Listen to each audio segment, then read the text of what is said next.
I'm the one on the left.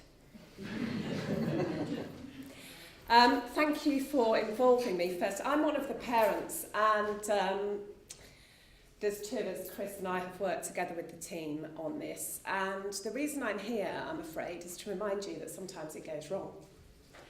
So, unfortunately, Dom, the one on the right, is my son. He was 17 when this picture was taken.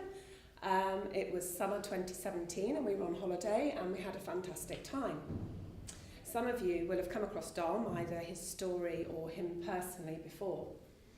And 3 weeks after this photograph was taken, Dom took an overdose and was admitted to Harrogate Hospital. And 10 weeks after this photograph was taken, Dom's no longer with us. So one of the reasons I've really wanted to work with the team is because I know that I'm thankfully rare, but there are 200 children of school age who take their lives every year.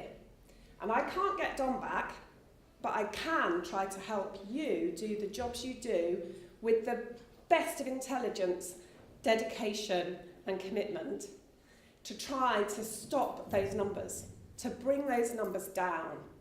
And we had a conversation about zero suicide. It's always a big target. It's not a target, it's just a recognition that nobody wants their child to be the one that takes that number over zero. So I've got a few minutes to talk to you today about what it felt like to be a parent.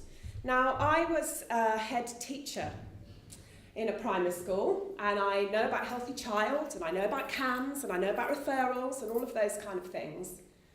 But I want to just remind you that it feels really different, it turns out, when you've got your parent shoes on. So when I walked out of hospital with Dom, he'd been assessed by the crisis team, and we took him home. I'll tell you a little bit about his background first. He was socially anxious. We think, because he's not here to ask, that that was caused by some bullying that happened when he came out as gay at about 14. And when I listen to all of the support that's there, I actually find it really sad that his school at that time didn't scoop him up and put him into a more supportive place.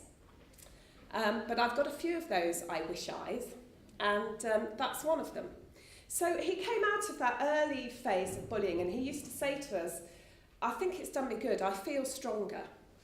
And to be really honest, by the time this photograph was taken, we thought we were out of the woods of his early teenage years. So when he actually took an overdose, it was a huge shock to us, and it was devastatingly fast. We'd been out the week before with his best friend. There were all sorts of triggers around the incident, which I can talk about if people are interested in those things, but they're all supposition. But he'd been really lively. He was looking forward to upper six. He'd changed schools, had the best year of schooling ever, said it was the best year of his life. He'd been to university for open days. He was talking about switching to art college because he was very artistic, very musical. So it was looking really hopeful. But he crashed into a crisis. So there was no sort of gradual rolling into it. He crashed into it. When we came out of hospital that day, I have never been so frightened. And Dom had a support plan for his crisis, but I can remember being told, if he's going to do it, there's little you can do to stop him. And to be really honest, that's not good enough for me. So I carry a card now, which is the Papyrus Hope Line. And in the last year, I've made it my job to try and understand what could have helped. And one of the things that we didn't have as parents was a sense of where our support network was. Dom had his support through CAMS and the crisis team, but we didn't have access to any support that we could find. And if this card had been handed over to me the day I walked out of hospital, it might just have made a difference. Because I've learned this year about how important it is to ask about suicidal crisis. To actually ask the question, are you still feeling suicidal? And then I've learned how not to panic when I get the answer. But to send me home with no skills, I've created parallels with physical health because I'm interested in it. Some people don't like that. It was like the equivalent of sending me home with, say, somebody who'd had to have a drain and they needed their partner to be able to manage that, but not sending the community nurse to teach them how to do it. So for me, I'm really passionate about skilling parents. Give them the same skills that you have. Show them where the See Safe signpost talk is. It's 20-minute little training video on the internet. It's free. All the resources from Papyrus are free. So it's not about money, because I know money's a really precious resource. It's actually just about remembering that when you send a young person home, they need their parents to know how to look after them, or their carers. If their parents and they are not in concord, I accept that's a really difficult situation for you, but that was not our case, and Dom had asked that we helped him. So that's a really big thing for me. This card, I've got a stack of them. You can get them free from Papyrus. I know that people are still going out of Harrogate Hospital without anything because I've spoken to them. And they've got to me by word of mouth through friends who've tried to get help for them. So please, I'm asking and I'm begging, just do one thing. It's 100% better than nothing.